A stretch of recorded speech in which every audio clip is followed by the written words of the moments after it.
ദൈവനാമത്തിന് മഹത്വം ഉണ്ടാകട്ടെ. ആത്മീയ ജീവിതത്തിൽ വളരുവാൻ ആഗ്രഹിക്കുന്നവരെല്ലാം അറിയേണ്ട ഒരു സത്യമുണ്ട്. ആത്മീയ മുന്നേറ്റത്തെ തടയുന്ന തടസ്സങ്ങളെല്ലാം നമ്മിൽ തന്നെയാണ് എന്നുള്ളതാണ്. നമ്മിലെ തടസ്സങ്ങളെ നാം തന്നെ നീക്കേണ്ടിയിരിക്കുന്നു. ആത്മീയ ഗോളത്തിൽ കണ്ടുവരുന്ന ആത്മീയ രോഗങ്ങൾക്ക് പരിഹാരം കാണാൻ നമ്മൾ ഇന്നിവിടെ ഒരു ക്യാമ്പ് ഒരുക്കിയിരിക്കുന്നു. അതിനായി പ്രശസ്തനും സ്പിരിച്വൽ ലീഡറുമായ നമ്മുടെ എല്ലാം പ്രിയങ്കരനായ വളരെയേറെ ഫേമസ് ആയിട്ടുള്ള ഡോക്ടർ തിമോത്തി അട്ടപ്പാടിയിൽ നിന്നും വരുന്നതാണ്. ദൈവജനമേ, ഞങ്ങൾ ഈ ചെറിയ പ്രോഗ്രാമിൽ പറയുന്ന കഥയും കഥാപാത്രങ്ങളും വെറും സാങ്കല്പികം മാത്രമാണ്. അത് ആരും പേഴ്സണലായി എടുക്കരുതേ എന്ന് താഴ്മയായി അപേക്ഷിക്കുന്നു. ഇത് നടക്കുന്നത് ഏവർക്കും പരിചയമുള്ള ആദാം ടീ ഷോപ്പിൻ്റെ അടുത്തായിട്ടാണ്. അതുകൊണ്ട് ഞങ്ങളുടെ ഇവിടെ പ്രോഗ്രാം ആരംഭിക്കുന്നു. ഞങ്ങളുടെ പ്രോഗ്രാമിൻ്റെ പേര് സൗജന്യ സ്പിരിച്വൽ കൗൺസിലിംഗ് ക്യാമ്പ്. ഞങ്ങൾ ഏവരെയും ഇതിലേക്ക് സ്വാഗതം ചെയ്തുകൊണ്ട് ഞങ്ങൾ ഇവിടെ ആരംഭിക്കുന്നു.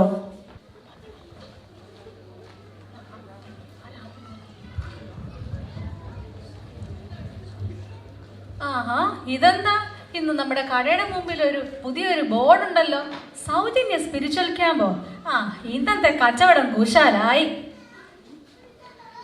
ഇവിടെ ആത്മീക രോഗമൊന്നും ആർക്കും ഇല്ലെന്ന് തോന്നുന്നു. ആരെയും കാണാനില്ലല്ലോ. ആരോ വരുന്നു. മോളിയന്റെ എങ്ങോട്ടാ രാവിലെ? ഒന്ന് പോടോ. സൗജന്യം കേൾക്കുമ്പോഴത്തേന് ഇങ്ങോട്ട് ഇറങ്ങിക്കോളി നാട്ടുകാരൊക്കെ. ഇരിക്കൂ. Thank you. എന്താ സഹോദരിയുടെ പേര്? എൻ്റെ പേര് മോളി. എന്താ മോളിയുടെ പ്രശ്നം? എൻ്റെ പ്രശ്നം എന്ന് വെച്ചാൽ എല്ലാ ആഴ്ചയിലും ഞാൻ സമയത്ത് സഭായോഗത്തിൽ പോകാൻ ശ്രമിക്കാറുണ്ട്. പക്ഷെ ഇതുവരെ എനിക്ക് നടന്നിട്ടില്ല. എന്താണ് അറിയത്തില്ല അതിൻ്റെ പ്രശ്നം. അതെന്താ മോളി, എന്തെങ്കിലും പ്രത്യേകിച്ച് കാരണമുണ്ടോ? എൻ്റെ അറിവിൽ പ്രത്യേകിച്ച് കാരണമൊന്നുമില്ല. പിന്നെ രാവിലെ റെഡി ആവാൻ വേണ്ടി വാർഡ്രോബ് തുറക്കുമ്പോഴത്തേന് ഏത് ഡ്രസ്സ് ഇടണമെന്ന് ആകെ ഒരു കൺഫ്യൂഷനാണ്. പിന്നെ അത് കഴിഞ്ഞിട്ട് മുടിയൊന്ന് സ്ട്രെയിറ്റ് ചെയ്യണം, മേക്കപ്പ് ഇടണം. ഇതെല്ലാം കഴിഞ്ഞ് സമയമൊന്നും ഒത്തു വരണ്ടായോ. പിന്നെ അതിന് സ്റ്റാറ്റസ് പോകുന്നതിന് മുമ്പ് നോക്കുന്നത് എനിക്ക് ഭയങ്കര പ്രധാനമാണ്. കാരണം നമ്മുടെ ബ്ലസ് ചേച്ചിയൊക്കെ നല്ലപോലെ ഒരുങ്ങി വരും. അവരുടെ ഒപ്പം നിൽക്കണമെങ്കിൽ സ്റ്റാറ്റസ് നോക്കിയിട്ട് പോയാലേ അതൊക്കെ പറ്റത്തുള്ളൂ. എന്നിട്ട് അതെല്ലാം എനിക്ക് നോക്കി തോണ്ടി വരുമ്പോഴത്തേന് എവിടെയൊക്കെയോ കയറിപ്പോയി. ഏതോ റീൽസോ എന്തൊക്കെയോ കണ്ട് ഞാൻ എവിടെയൊക്കെയോ അങ്ങ് പോകും. സാറേ, എനിക്കറിയത്തില്ല എന്താ പ്രശ്നമെന്ന്. അതെ മോളി, വിഷമിക്കേണ്ട. ഇത് നമ്മുടെ സഹോദരിമാരിൽ പൊതുവെ കണ്ടുവരുന്ന ഒരു പ്രശ്നമാണ്. നമ്മൾ ഈ ലോകത്തിലെ കാര്യങ്ങൾക്ക് ഒരുപാട് പ്രാധാന്യം കൊടുക്കുന്നത് കൊണ്ടാണ്. ഈ ലോകവും അതിൻ്റെ മോഹവും നമ്മളിൽ നിന്ന് ഒഴിഞ്ഞു പോകണം. നഷ്ടപ്പെടുന്ന ഒന്നും നമ്മളിൽ ഉണ്ടാവാൻ പാടില്ല. അപ്പം നമുക്ക് എന്ത് ചെയ്യാമെന്ന് വെച്ചാൽ തലേന്ന് തന്നെ ഡ്രസ്സൊക്കെ എല്ലാം അയൺ ചെയ്ത് എല്ലാം ശരിയാക്കി വെച്ച് രാവിലെ എഴുന്നേറ്റ് മൊബൈലൊന്നും തോണ്ടിയിരിക്കാതെ ബൈബിളൊക്കെ വായിച്ച് ആത്മനിറവോടെ സഭായത്തിനിറങ്ങുക. നേരത്തെ വീട്ടിൽ നിന്ന് ഇറങ്ങിയാൽ സഭായത്തിനൊക്കെ സമയത്ത് ചെല്ലാൻ പറ്റും. പറയുന്നത് മനസ്സിലാവുന്നുണ്ടോ? ഇനി അത് ശ്രമിക്കാം. ചുമ്മാ അതല്ല, പാസ്റ്റർ പറഞ്ഞു തുടങ്ങി സമയത്ത് എല്ലാവരും വരണം. ഇനിയെങ്കിലും അതൊക്കെ ട്രൈ ചെയ്യണം. ആയിക്കോട്ടെ സഹോദരി, ദൈവം അനുഗ്രഹിക്കട്ടെ. മോളിയാന്റിയെ കിട്ടിയോ ആവശ്യത്തിന്? എന്താ നിനക്ക് വേണോ? കുറച്ച് വേണ്ട കൊണ്ടൊക്കെ ഇട്ടിച്ചായോ? ഒത്തിരി കാലമായല്ലോ കണ്ടിട്ട്. എവിടെ ആയിരുന്നു ഇത്രയും കാലം? നീ സുഖമായിട്ടിരിക്കുന്നുണ്ടോ? സുഖമായിട്ടിരിക്കുന്നു. എവിടെ പോവാ? ഇവിടെ ഒരു ക്യാമ്പുണ്ട്, ക്യാമ്പിന് പോയിട്ട് വരാവേ. പോയിട്ട് വാ. വന്നാട്ടെ അച്ചായ, ഇരിക്കൂ. Thank you. എന്താ അച്ചായന്റെ പേര്? എൻ്റെ പേര് ഇട്ടിച്ചാൻ. ആട്ടെ ഇട്ടിച്ച, എന്താ പ്രശ്നം? അതോ എൻ്റെ സാറേ, ഒന്നും പറയണ്ട. ഞാനൊന്ന് ബൈബിളൊന്ന് വായിക്കാൻ ഇരുന്ന് കഴിഞ്ഞാൽ അന്നേരം അങ്ങ് ഉറക്കം വരും. അത് കഴിഞ്ഞിട്ടോ ഇവിടെ ചർച്ചിലൊന്ന് പോയി കഴിഞ്ഞാലോ ആരാധനയൊക്കെ കഴിഞ്ഞ് അങ്ങോട്ട് ബൈബിൾ ദൈവവചന ശുശ്രൂഷ തുടങ്ങി കഴിയുമ്പോഴത്തേക്കിനെ കോട്ടുവായിടാൻ തുടങ്ങും. എന്ത് ചെയ്യാനോ, ഏതെങ്കിലും രീതിയിലൊന്ന് സ്പിരിച്വലി ഒന്ന് ഗ്രോ ചെയ്യാമെന്ന് വെച്ച് കഴിഞ്ഞാൽ ഒരു രീതിയിൽ നടക്കുന്നില്ല. ഈ ഉറക്കം കാണും. ഇതിനെന്തെങ്കിലും മരുന്നുണ്ടോ എൻ്റെ സാറേ? പിന്നെ മരുന്നൊക്കെ ഉണ്ട്. അല്ല സഹോദരൻ ശരിക്കും എപ്പോഴാ ഉറങ്ങാറ്? അതൊരു 11:30-12 മണിയൊക്കെ ആകും.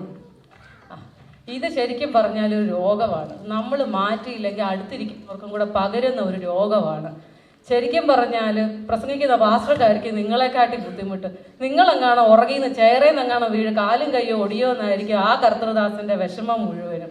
അപ്പം നമുക്ക് എന്തു ചെയ്യാന്ന് വെച്ചാൽ തലേന്ന് നേരത്തെ കുടുംബ പ്രാർത്ഥനയൊക്കെ കഴിഞ്ഞ് നേരത്തെ കിടന്നൊക്കെ ഉറങ്ങി രാവിലെ എഴുന്നേറ്റ് ബൈബിള് വായിച്ച് പ്രാർത്ഥിച്ച് ഒരുക്കത്തോടെ വേണം ആരാധനയ്ക്ക് പോകാൻ.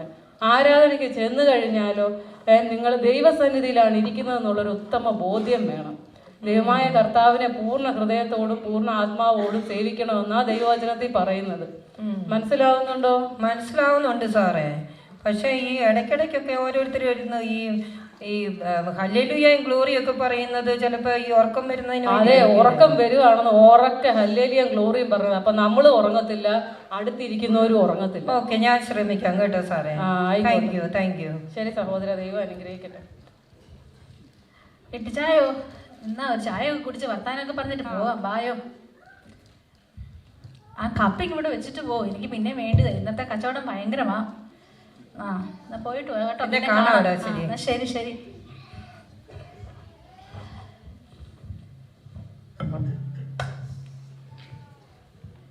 കറിയാച്ചായോ, മൊബൈൽ തോണ്ടിക്കൊണ്ട് പോയാൽ താഴെ വീഴും. എങ്ങോട്ടായി പോന്നേ? ഹലോ ജിമിച്ച, എന്തുകൊണ്ട് വിശേഷം? ഒന്നുമില്ല, സുഖം. ഞാൻ ഇവിടെ വരെ ഒന്ന് പോയിട്ട് വരട്ടെ. പോയിട്ട് ഇതുവഴി വരണേ. ശരി. ആ, വന്നോട്ടെ സഹോദര, ഇരിക്കും. നമസ്കാരം സാറേ. Thank you. എന്താ സഹോദരന്റെ പേര്? എൻ്റെ പേര് കറിയ. കറിയ എന്തിനാ വന്നേ? എന്താ കറിയയുടെ പ്രശ്നം? എന്റെ പൊന്നു സഹോദര, ഫോണൊന്ന് മാറ്റി വെച്ചിട്ട് സംസാരിക്കും. ഒരു മിനിറ്റ്. ഈ ഫോൺ ഇത് തന്നെയാണ് സാറേ എൻ്റെ പ്രശ്നം. ഞാനിത് ആരാധനയ്ക്കും കൂട്ടായ്മയ്ക്കും കൊണ്ടുവന്നതിൻ്റെ കാരണം ഇതിനകത്ത് പാഠപുസ്തകം, വേദപുസ്തകം എല്ലാം ഉണ്ട്. അന്നേരം വാക്യം പറയുമ്പോൾ തപ്പിയിരുന്ന് വരുമ്പോഴത്തേക്ക് അറിയാവുന്നവരെല്ലാവരും വായിച്ചിട്ട് പോകും. അതുകൊണ്ട് ഞാനിതെടുക്കും. പ്രശ്നം എന്താണെന്ന് വെച്ചാൽ, പ്രാർത്ഥന തുടങ്ങുമ്പോൾ, പാട്ട് തുടങ്ങുമ്പോഴത്തേക്ക് ഞാനിത് പാട്ട് കാണാൻ വേണ്ടി നോക്കും. അന്നേരമാണ് നമ്മുടെ അന്നക്കൊച്ചിൻ്റെ ഒരു മെസ്സേജ് വരും, പിന്നെ ആരുടെയൊക്കെ റീൽസ് ഇങ്ങനെ വന്നു അതെല്ലാം ലൈക്കും ഷെയറും കമൻറ്റും ഒക്കെ കഴിഞ്ഞ് വരുമ്പോഴത്തേക്ക് ഏകദേശം ആരാധനയുടെ അവസാനമാകാൻ തുടങ്ങും. ഇതിന് വല്ല പരിഹാരമുണ്ട് കറിയാച്ച. അത് പുറപ്പാട് 3:5 ഇപ്രകാരം പറയുന്നു: നീ നിൽക്കുന്ന സ്ഥലം വിശുദ്ധമാകിയാൽ നിന്റെ ചെരുപ്പ് അഴിച്ചു കളക എന്ന്. അയ്യോ സാറേ, ഞാൻ ചെരുപ്പൊന്നും ഇട്ടുകൊണ്ട് ആരാധനാലയത്തിൽ കയറത്തില്ല. അങ്ങനെയുള്ള വ്യക്തിയേ അല്ല, നല്ല ഭക്തിയോടെയാണ് ഞാൻ കയറുന്നത്. അതല്ല കറിയാച്ച ഞാൻ പറഞ്ഞു, ഞാൻ അതിന്റെ ആത്മീക വശമാണ് പറഞ്ഞു. ചെരുപ്പ് ഈ ലോകത്തിന്റെ ലൗകികതയെ കാണിക്കുന്നു. അപ്പൊ ഇതൊക്കെ നമ്മുടെ ആത്മീയ ജീവിതത്തിലെ ചെരുപ്പുകളാണ്. മൊബൈലും ടെക്നോളജിയും ഒക്കെ ഗുണമാണെങ്കിലും ഗുണത്തെക്കാളേറെ നമുക്ക് ചെയ്യുന്നത് ദോഷമാണ്. ആരാധനയ്ക്ക് പോകുമ്പോൾ ഒന്നുകിൽ മൊബൈൽ ഓഫ് ചെയ്ത് പോക്കറ്റിലിടുക, ഇല്ലെങ്കിൽ ഈ മൊബൈൽ വീട്ടിൽ വെച്ചിട്ട് പോവുക. ഫിസിക്കലി ഒരു ബൈബിള്, ഒരു പാഠപുസ്തകവും വായിക്കാൻ പറ്റുന്നില്ല, ഒരു കണ്ണാടിയൊക്കെ അങ്ങ് വെച്ചുകൊണ്ട് പോകണം. അപ്പം നമുക്കെല്ലാം ചെയ്യാൻ പറ്റും. കർത്താവിനെ പൂർണ്ണ മനസ്സോടും പൂർണ്ണ ഹൃദയത്തോടും വേണേ ആരാധിക്കാന്. നമ്മളിതിനൊക്കെ കണക്ക് ബോധിപ്പിക്കേണ്ട ഒരു ദിവസം വരുമെന്നുള്ള പൂർണ്ണ ബോധം വേണം. അപ്പം പറഞ്ഞ പോലെയൊക്കെ അങ്ങ് ചെയ്താൽ മതി. ദൈവം അനുഗ്രഹിക്കട്ടെ സഹോദരനെ. ഓക്കെ, വളരെ നന്ദി സാറേ. ശരി. ചാക്കോച്ചായോ, ബാ. ഷാജാ ഷെയ്ക്ക് വല്ലതും ഉണ്ടോ? ഷാജാ ഷെയ്ക്കോ? ഇത് നമ്മുടെ ചായപ്പീടിയല്ലേ കറിയാച്ചായ? ഇതെന്തുവാ? ഓ, ചായ ഒന്നും വേണ്ട എനിക്ക്. പിന്നെ എന്തുവാ വേണ്ടിയത് കറിയാച്ചാന്? ഓക്കെ, എന്നാ പിന്നെ കാണാം. എന്നാ ശരി, ആയിക്കോട്ടെ.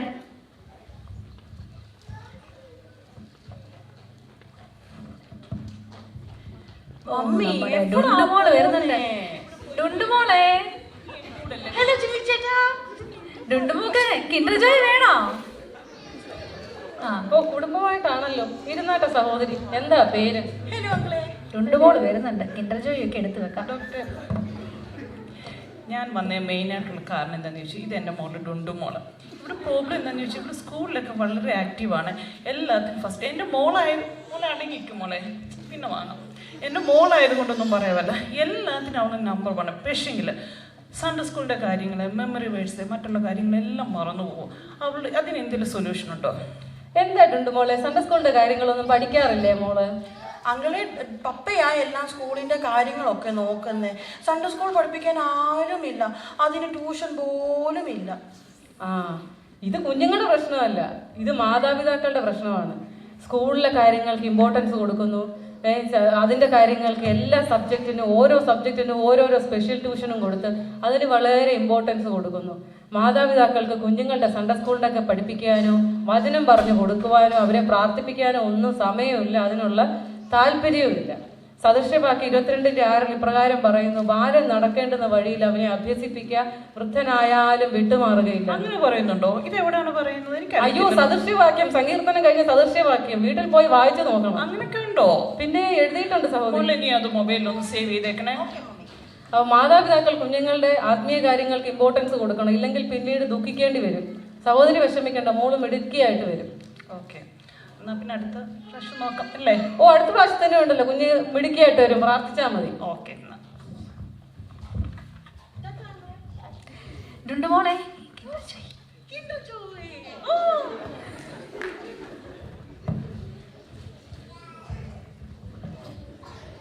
ഹലോ, ആരാ വരുന്നേ? അന്നാമ്മച്ചേടത്തി ആണല്ലോ. ഒത്തിരി കാലമായല്ലോ അന്നാമ്മച്ചേടത്തി കണ്ടിട്ട്. ചായ കുടിക്കാനൊന്നും വരാറില്ലല്ലോ ഇപ്പൊ. ജിമിച്ച എന്തുകൊണ്ട് വിശേഷം? ഒന്നുമില്ല വിശേഷം. ഞാനേ രാവിലെ ഇവിടെ ഒരു സൗജന്യ ക്യാമ്പ് ഉണ്ട്. അത് ഇവിടെ അടുത്ത് തന്നെയാ നമ്മുടെ കടയുടെ. ഞാൻ ഒന്ന് പോയിട്ട് വരട്ടെ. പോയിട്ട് വാ. ശരി. വന്നാട്ടെ അമ്മച്ചി, ഇരിക്കേ. ഗുഡ് മോർണിംഗ് സാറേ. ഗുഡ് മോർണിംഗ് അമ്മച്ചി. എന്താ അമ്മച്ചിയുടെ പേര്? ഓ, എന്തോ പറയാനാ, എനിക്ക് നല്ല ഓർമ്മക്കുറവാ. അമ്മച്ചിയുടെ പേരോ? എന്റെ പേര് അന്നാമ്മ. ആ, പക്ഷെ എന്തോ ചെയ്യാനാ, എനിക്ക് ചർച്ചിൽ ചെന്ന് കഴിഞ്ഞാൽ ഫാസ്റ്റ് വചനം പറയാൻ തുടങ്ങുമ്പം എനിക്കെല്ലാം അറിയാം. ചർച്ചിൽ നിന്ന് അങ്ങോട്ട് ഇറങ്ങിക്കഴിഞ്ഞാൽ ഒന്നും ഓർമ്മയില്ല. എന്തോ ചെയ്യാനാ. അത് അമ്മച്ചിക്ക് എത്ര വയസ്സായി? എനിക്ക് 10-60 വയസ്സുണ്ട്. പക്ഷെ എല്ലാരും പറയുന്നത് 30-35 വയസ്സേ ഉള്ളെന്ന്. 60 വയസ്സേ ഉള്ളൂ അമ്മച്ചി? അതാ ഉള്ളു. ആ ചാട്ടെ, അമ്മച്ചി വചനം മാത്രമേ മറക്കാറുള്ളൂ? അല്ല പിന്നെ എനിക്ക് യൂട്യൂബിലൊക്കെ ആരെങ്കിലും ഉണ്ടല്ലോ ഷാൻജിയുടെ കുക്കിംഗ്, അത് നല്ല പരിചയം. അത് കണ്ട് ഞാൻ നല്ലതായിട്ട് കുക്കിംഗ് ഒക്കെ ചെയ്യാറുണ്ട്. അതൊന്നും ഞാൻ മറന്നു പോകത്തില്ല. അപ്പൊ വചനം മാത്രമേ വറക്കത്തുള്ളൂ? അതേ ഉള്ളു. പക്ഷെ ബൈബിളൊക്കെ വായിക്കും, പക്ഷെ ഒന്നും മനസ്സിൽ ഇരിക്കുന്നില്ല. അതെ അമ്മച്ചി, ആവർത്തനം 11:18 പറയുന്നു, നിങ്ങൾ എൻ്റെ ഈ വചനങ്ങളെ നിങ്ങളുടെ ഹൃദയത്തിലും മനസ്സിലും സംഗ്രഹിച്ച് നിങ്ങളുടെ കൈമേൽ അടയാളമായും അവ നിങ്ങളുടെ കണ്ണുകൾക്ക് മീതെ പട്ടമായിരിക്കുകയും വേണമെന്ന്. നമ്മൾ വായിക്കുന്നതും കേൾക്കുന്നതുമായ വചനങ്ങളെ ഹൃദയത്തിൽ സംഗ്രഹിക്കണമെന്ന് പറഞ്ഞത് കേട്ടോ? എന്തുവാ പറഞ്ഞേ? ഹൃദയത്തിൽ വെച്ചേക്കണോന്നൊക്കെയാ പറഞ്ഞത്. ഹൃദയത്തിൽ സംഗ്രഹിച്ച് ധ്യാനിച്ചില്ലേ മറന്നു പോകുന്നു. ഓക്കെ സാർ പറഞ്ഞല്ല ഞാൻ കേട്ടു. അപ്പൊ ഹൃദയത്തിൽ സംഗ്രഹിച്ച് ധ്യാനിക്കുവോ? ധ്യാനിച്ചോളാം. എന്നാ ഞാൻ പോട്ടെ. ശരി അമ്മച്ചി. വീട്ടിൽ ചോറും കറിയൊക്കെ വെക്കാം. ശരി, ഓക്കെ. അന്നാമ്മച്ചേടത്തിയേ, പോയ കാര്യമൊക്കെ സാധിച്ചോ? എന്നാ പറഞ്ഞവര്? എന്തോ ചെയ്യാനാ, അവര് പറഞ്ഞു ഹൃദയത്തിൽ വെക്കണമെന്നോ പട്ടം പറത്തി വിടണോന്നോ ഒക്കെ എന്നോട് പറഞ്ഞു. അതൊക്കെ ഞാൻ ചെയ്യാന്ന് വിചാരിച്ചു. വീട്ടിൽ ചെന്നിട്ട് ഇതൊക്കെ ചെയ്യണം കേട്ടോ. ഇവിടെ വല്ല പഴംപൊരിയോ വല്ലതും ഉണ്ടോ? പഴംപൊരി ഇപ്പൊ അങ്ങ് തീർന്നു പോയി അന്നമ്മച്ചേടത്തി. ഞാൻ കൊടുത്തു വിട്ടേക്കാം അത്. പിന്നെ വേറെ എന്നാ ഉണ്ട് വിശേഷം? സുഖമായിട്ടിരിക്കുന്നു. മക്കളൊക്കെ കല്യാണം കഴിഞ്ഞ് കൊച്ചുമക്കളൊക്കെ ആയോ? ഒന്നും ആയിട്ടില്ല. പിള്ളേരും കൂടെ ഒക്കെ വിചാരിക്കണ്ടായോ? എന്തോ അതൊക്കെ ശരിയാവും സമയമാകുമ്പോ കേട്ടോ. പോട്ടെ. ഓക്കെ, ചോറ് വെക്കാനുണ്ടേ. ശരി. ഓക്കെ.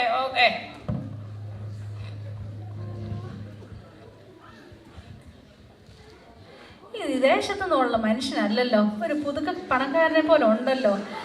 എങ്ങോട്ടാണോ പോക്ക്? വന്നാട്ടെ. എനിക്ക് സഹോദര. എന്താ സഹോദരന്റെ പേര്? എൻ്റെ പേര് ഡിസൂസ. ആട്ടെ ഡിസൂസ, എന്താ ചെയ്യുന്നേ? എനിക്ക് എൻ്റെ ജോലിയാണോ ഉദ്ദേശിച്ചത്? അതെ. എനിക്ക് പ്രത്യേകിച്ച് അങ്ങനെ ജോലിയൊന്നുമില്ല. പക്ഷെങ്കിൽ കുറച്ച് റബ്ബർ തോട്ടമുണ്ട്, പിന്നെ ഊട്ടിയിൽ കുറച്ച് ടീ പ്ലാന്റേഷൻ ഉണ്ട്, പിന്നെ 2-3 ബസ്സൊക്കെ ഓടുന്നുണ്ട്. അല്ലാതെ വേറെ പ്രത്യേകിച്ചൊന്നുമില്ല. ആട്ടെ ഡിസൂസ, എന്തിനാ വന്നത്? ഞാൻ വന്നത് ഈ ക്യാമ്പ് നടക്കുന്നെന്ന് കേട്ടിട്ട് വന്നതാ. പക്ഷെങ്കിൽ ഞങ്ങളുടെ ചർച്ചിന്റെ പണി നിന്നിരിക്കുക, അതിനെന്തെങ്കിലും സഹായം ലഭിക്കുമോ എന്ന് അറിയാൻ വേണ്ടിയാ വന്നത്. അതെ, താങ്കൾ എന്ത് ചെയ്തു ചർച്ചിന്റെ ആ ഹോളിന്റെ പണിക്ക്? ഞാൻ കുറച്ചൊക്കെ സഹായം ചെയ്തു. ഈ ബിസിനസ് ഒക്കെ ആയതുകൊണ്ട് കയ്യിലൊന്നും അങ്ങനെ ലിക്വിഡ് ക്യാഷ് ഇരിക്കാറില്ല. എല്ലാം ഇങ്ങനെ ഒരു റോളിങ്ങിൽ ഇങ്ങനെ പൊക്കോണ്ടിരിക്കുന്നു. ആട്ടെ, ദശാംശമൊക്കെ കൊടുക്കാറുണ്ടോ? പിന്നെ അത് ഞാൻ തീർച്ചയായിട്ടും ചെയ്യാറുണ്ട്. അത് ചർച്ചിലെ ഡിസ്പ്ലേയിൽ വരുന്നതല്ലേ, അതെന്തായാലും കൊടുക്കുന്നുണ്ട്. സഹോദര, ഉൽപ്പത്തി 14:21 പറയുന്നു, അബ്രഹാം മൽക്കിസദേക്കിന് സകലത്തിലും ദശാംശം കൊടുത്തുവെന്ന്.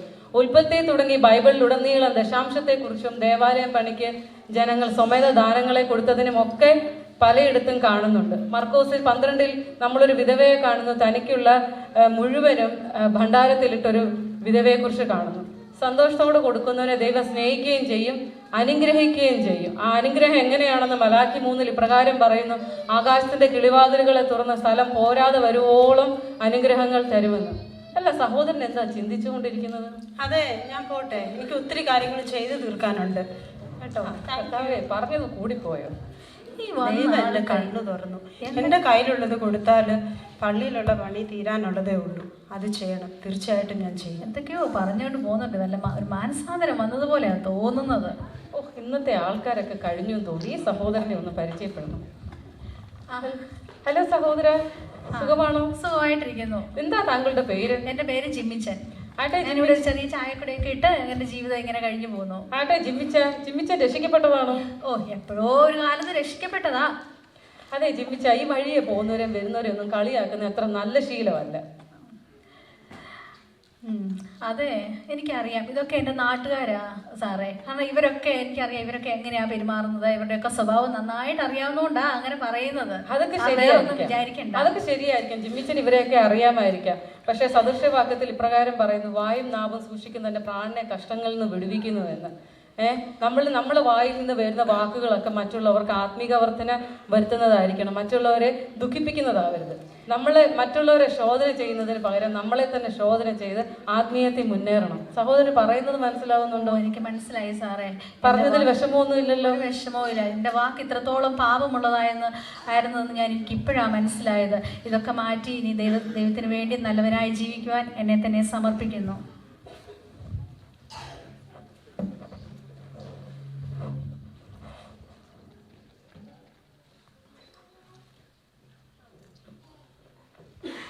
പാപത്തിൽ ജീവിക്കുന്നവനെ, പാപത്തിൽ ജീവിക്കുന്നവനെ,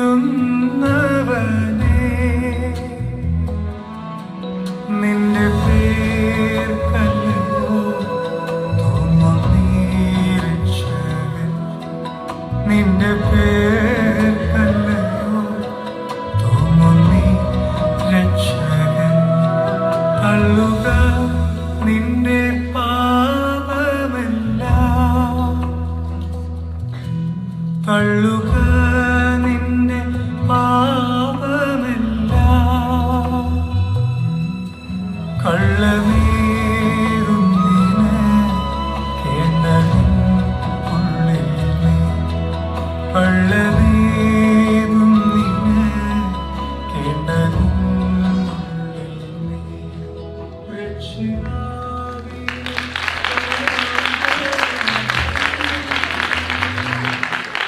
പ്രിയ ദൈവജനമേ, നിങ്ങൾ ഈ ചെറിയ പ്രോഗ്രാമിൽ കണ്ടതും കേട്ടതുമായ കാര്യങ്ങൾ ഇന്നത്തെ ആത്മീയ ഗോളം നേരിടുന്നതാണ്. എല്ലാ രീതിയിലും സാത്താൻ ദൈവജനത്തെ വഴിതെറ്റിക്കുവാൻ പല കെണികളും ഒരുക്കിക്കൊണ്ടിരിക്കുകയാണ്. അത് പല രീതിയിലാകാം. മീഡിയയുടെ, മൊബൈലിൻ്റെ ഒക്കെയും ഓവർ യൂസേജ്, ആത്മീയ ക്ഷീണം, ദൈവസഭയിൽ നിന്നുള്ള പിന്മാറ്റം, ഇവയൊക്കെയും ഇതിനകത്തെ മെയിൻ ഘടകങ്ങളാണ്.